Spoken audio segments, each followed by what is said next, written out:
오늘 말씀은 민수기 32장 1절에서 15절까지의 말씀입니다. 민수기 32장 1절에서 15절까지 말씀 우리 함께 합독하시겠습니다. 1절입니다. 루벤 자손과 갓 자손은 심히 많은 가축대를 가졌더라. 그들이 야셀 땅과 길르앗 땅을 본즉 그곳은 목축할 만한 장소인지라. 갓 자손과 루벤 자손이 와서 모세와 제사장 엘르아살과 회중 지휘관들에게 말하여 이르되 아다롯과 디본과 야셀과 니무라와 헤스본과 엘르알레와 스밤과 느보아와 부온 곧 여호와께서 이스라엘 회중 앞에서 쳐서 멸하신 땅은 목축할 만한 장소요 당신의 종들에게는 가축이 있나이다. 또 이르되 우리가 만일 당신에게 은혜를 입었으면 이 땅을 당신의 종들에게 그들의 소유로 주시고 우리에게 요단강을 건너지 않게 하소서. 모세가 갓 자손과 루벤 자손에게 이르되 너희 형제들은 싸우러 가거늘 너희는 여기 앉아 있고자 하느냐. 너희가 어찌하여 이스라엘 자손에게 낙심하게 하여서 여호와께서 그들에게 주신 땅으로 건너갈 수 없게 하려 하느냐. 너희 조상들도 내가 가데스 바네아에서 그 땅을 보라고 보냈을 때에 그리하였었나니 그들이 에스골 골짜기에 올라가서 그 땅을 보고 이스라엘 자손을 낙심하게 하여서 여호와께서 그들에게 주신 땅으로 갈 수 없게 하였었느니라. 그때 여호와께서 진노하사 맹세하여 이르시되 애굽에서 나온 자들이 20세 이상으로는 한 사람도 내가 아브라함과 이삭과 야곱에게 맹세한 땅을 결코 보지 못하리니 이는 그들이 나를 온전히 따르지 아니하였음이니라. 그러나 그나스 사람 여분네의 아들 갈렙과 눈의 아들 여호수아는 여호와를 온전히 따랐느니라 하시고 여호와께서 이스라엘에게 진노하사 그들에게 40년 동안 광야에 방황하게 하셨으므로 여호와의 목전에 악을 행한 그 세대가 마침내는 다 끊어졌느니라. 보라, 너희는 너희의 조상의 대를 이어 일어난 죄인의 무리로서 이스라엘을 향하신 여호와의 노를 더욱 심하게 하도다. 너희가 만일 돌이켜 여호와를 떠나면 여호와께서 다시 이 백성을 광야에 버리시리니 그리하면 너희가 이 모든 백성을 멸망시키리라. 아멘. 할렐루야.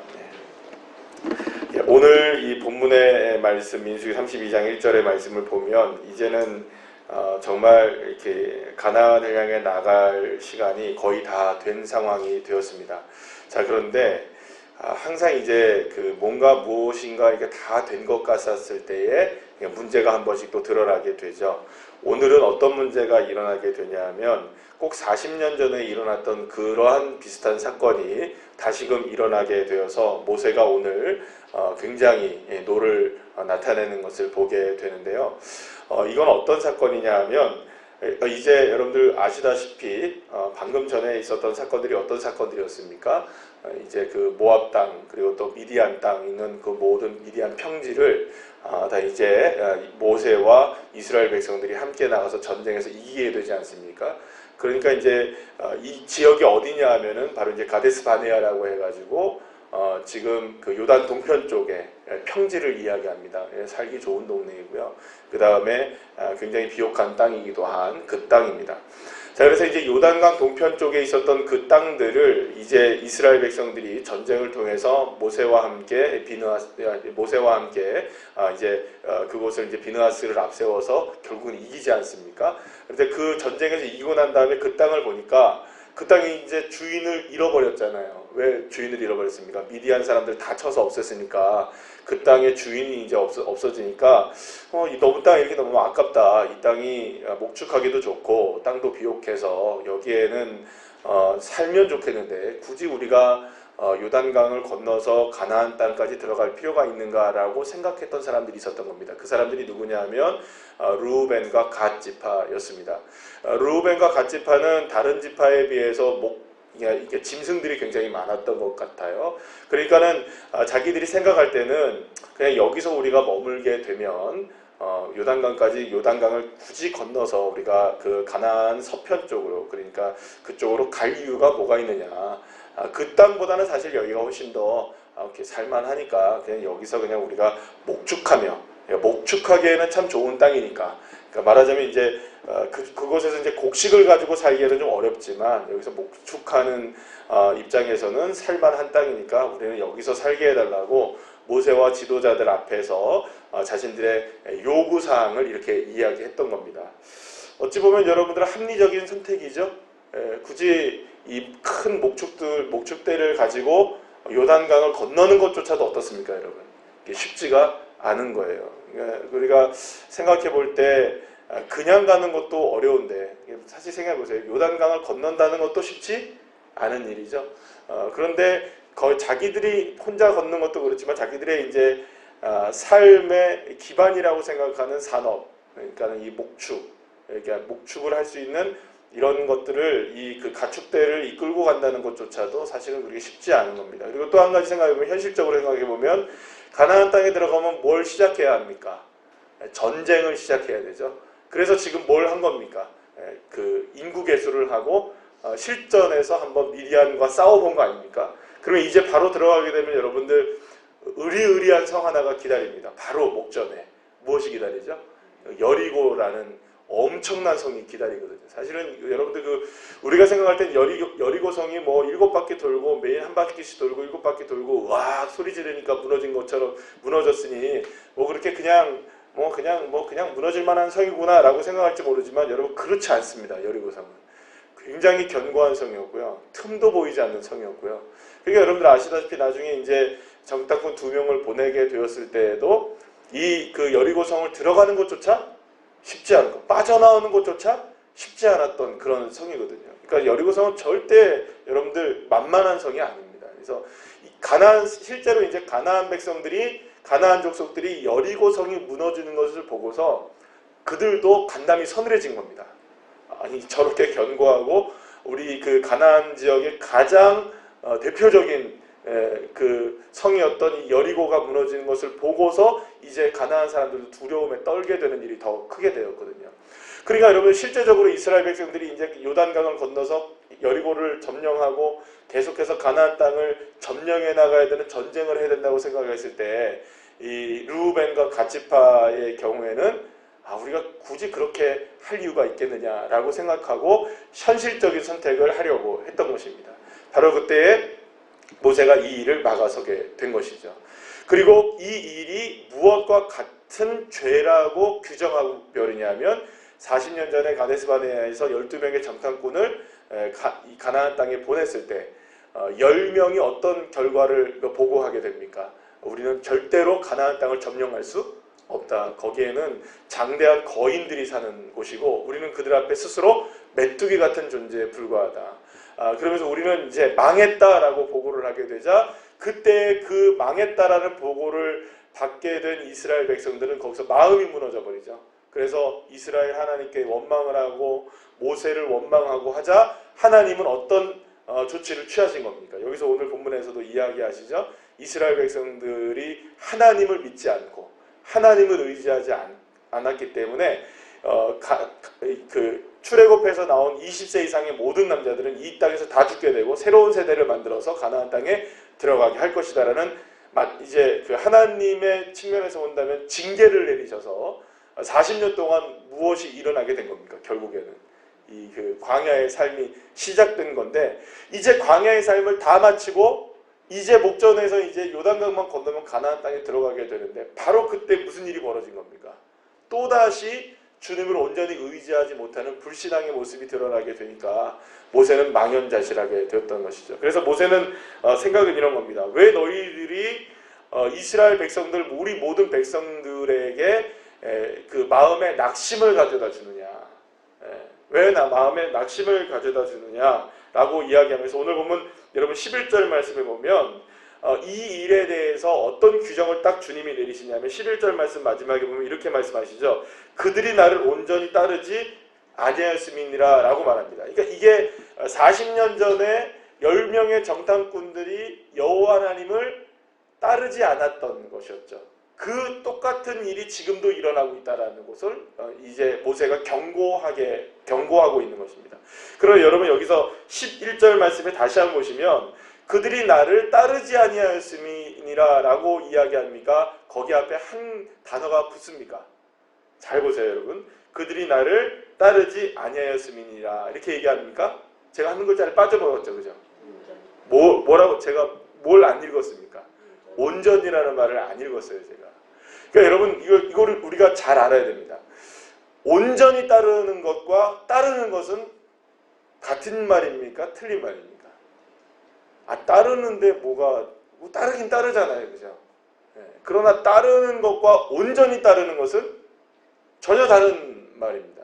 그러니까 지금 하나님이 말씀하실 때 지금 갓지파와 루벤 지파의 선택은 하나님을 따르는 것 같아 보이지만 하나님을 온전히 따르는 것은 아니라는 겁니다. 그러니까 온전히 따르는 것을 선택해야 되는데 그저 그냥 따르는 길을 선택하는 일은 누구나 다 할 수 있다는 겁니다. 그러나 온전히 따르는 일은 누구나 할 수 없다는 거죠. 그러면 그냥 따르는 것은 누구나 하는데 온전히 따르는 것은 왜 누구나 못하느냐?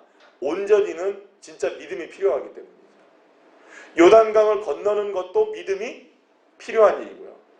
가나안 땅을 들어가서 정복을 하는 것도 믿음이 필요한 일이고 또 거기서 사는 것도 믿음이 필요한 일입니다. 그러니까 그냥 믿음으로서는 이루어질 수 없는 온전한 믿음이 필요하기 때문이죠. 여러분들 한번 생각해 보세요. 이스라엘 백성들이 요단강을 건널 때 온전한 믿음이 필요했습니까? 그냥 믿음으로 그냥 따르는 것 정도로 가능했습니까? 절대 아닙니다. 온전한 믿음이 필요했습니다. 그리고 여러분 생각해 보시죠. 첫 번째 전쟁이었던 여리고성은 그저 그냥 믿음이 필요했습니까? 온전한 믿음이 필요했습니까? 온전한 믿음이 필요했습니다. 그 다음에 아이성을 생각해 보시죠. 그냥 믿음이었습니까? 온전한 믿음이었습니까? 그냥 믿음이었습니다.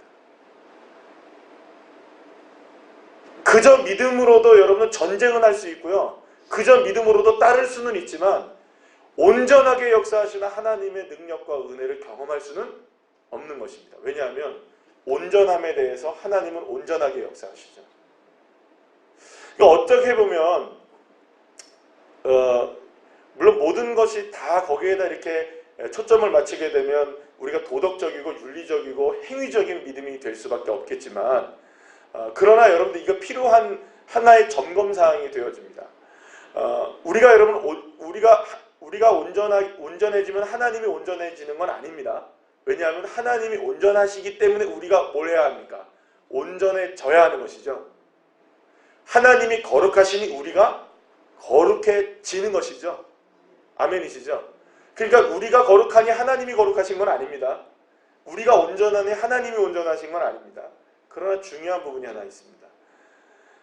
저와 여러분에게 하나님이 온전하게 역사하시기 위하여서는 우리도 온전하게 주님을 따르는 믿음이 필요하다는 것이죠. 거꾸로 얘기하면 우리의 삶에 온전함이 드러나지 못하는 이유 중에 하나는 하나님이 부족하시기 때문이 아니라 우리의 온전함이 부족하기 때문이죠.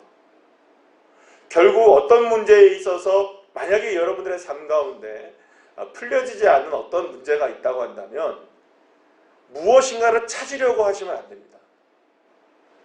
누구에게 어떤 것에 어떤 상황에 어떤 문제 때문에 내가 이렇게 됐느냐를 보지 마시고 딱 누구만 보면 됩니까?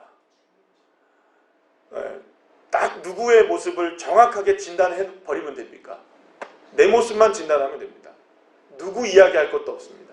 제가 며칠 전에 글을 하나 읽었는데 그 글 속에 이런 글이 있어요. 어떤 목사님이 그 교회에서 그 교회가 설립해가지고 교회에 축사를 하러 가서 무슨 말을 전해드리고 왔는데 몇 년이 지나서 그 교회에 갔더니 그 교회에 그 어떤 권사님이 또다시 이제 임직식이 있어 그 교회를 갔다는 거예요.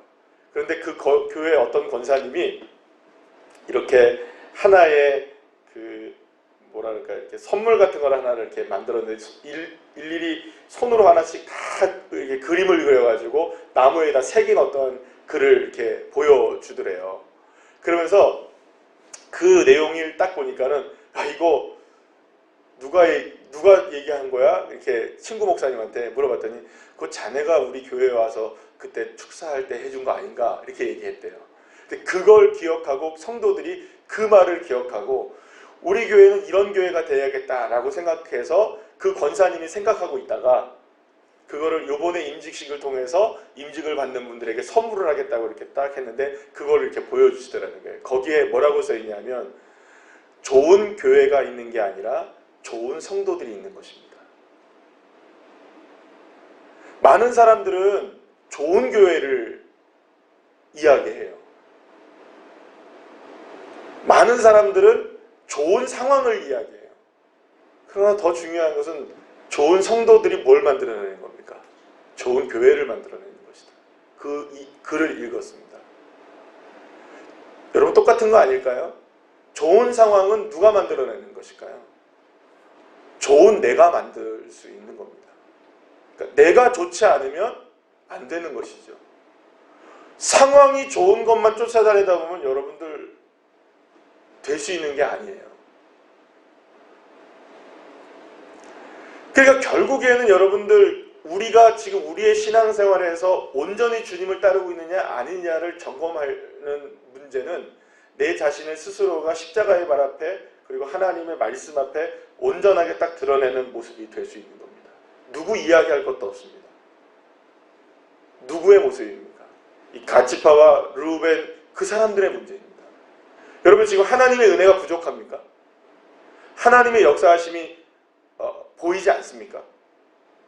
하나님의 역사하심이 부족해서 지금 갓과 르우벤이 여기에 머물겠다라고 얘기하는 겁니까? 아니죠. 자신들이 부족한 거거든요. 르우벤과 갓지파 사람들이 주님을 온전히 따르지 못하고 있었던 것이 문제였거든요. 여러분 그러면 보시죠. 우리의 신앙생활을 이렇게 돌아보면 우리의 삶을 돌아보면 여러분들의 신앙을 한번 돌아보시죠. 물론 부족한 게 하나도 없습니다라고 얘기하는 건 아닙니다. 여러분 한국 교회가 부족합니까? 안 합니까? 부족하겠죠. 우리 교회는 부족합니까? 안 합니까? 부족하겠죠. 그럼 목사는 부족합니까? 안 합니까? 하겠죠. 거기에서 문제를 찾으면 한두 끝도 없습니다. 우리 성도들 부족합니까? 안 합니까? 그럼 결국에는 누가 부족하다는 겁니까? 내가 부족하다는 거죠. 내가 온전해지면 다시 거꾸로 갈까요? 성도들도 온전해지겠죠? 성도들이 온전해지면 누구도 온전해질까요? 목사도 온전해지겠죠? 목사가 온전해지면 교회도 온전해지겠죠? 교회가 온전해지면 한국교회도 온전해지겠죠? 출발은 언제부터 누구로부터 시작됩니까? 나로부터 시작되는 겁니다. 그래서 복음은 언제나 누구로부터 철저하게 다시금 점검하는 것으로부터 시작됩니까? 내가 예수 그리스도 앞에 온전히 서 있는가? 할렐루야. 그러니까 지금 이 르우벤과 갓지파의 문제는 명확합니다. 여러분. 하나님의 능력이 자신들이 생각할 때는 그냥 여기까지만 해도 우리는 경험해도 괜찮겠죠 라고 생각했던 거죠. 여러분 이왕 주님을 믿고 주님을 따르는 자들이 되었다면 요단강 근처에 있는 것으로 만족하지 마시고 한번 건너보시면 어떨까요? 그죠? 요단강 근처에 머물러서 여기가 좋사오니 하는 사람 되지 마시고 요단강 한번 같이 건너시고 여리고성 한번 같이 한번 무너뜨리시고 할렐루야. 그리고 정복 전쟁도 해보시고 왜냐하면 그것은 누구의 능력이 진짜 온전하게 필요한 역사이기 때문입니까? 하나님의 능력, 온전히 필요한 은혜이죠. 그러니 우리가 온전히 믿을 때에 온전한 하나님의 역사를 경험할 수 있게 되는 겁니다. 사랑하는 여러분, 한 주간의 삶이 우리가 시작됩니다. 여러분들의 삶 가운데 주님이 요구하시는 건 딱 하나입니다. 온전함입니다. 주님께서 여러분들에게 온전한 믿음을 원하신다면 여러분들이 스스로 온전하지 못했던 부분을 과감히 주님 앞에 맡기고 그냥 주님 앞에 모든 것을 의지하면 어떨까요? 그럴 때 때로는 요단강이 두려움으로 다가오기도 하고요. 때로는 여리고가 무서움으로 다가오긴 하지만 이왕 이렇게 된 일 주님 믿어보시면 어떨까요? 믿는 자에게는 능치 못함이 없으시니까. 할렐루야. 이 믿음을 가지고 한 주간도 승리하는 주의 자녀들 되시기를 간절히 축원합니다. 기도하시겠습니다.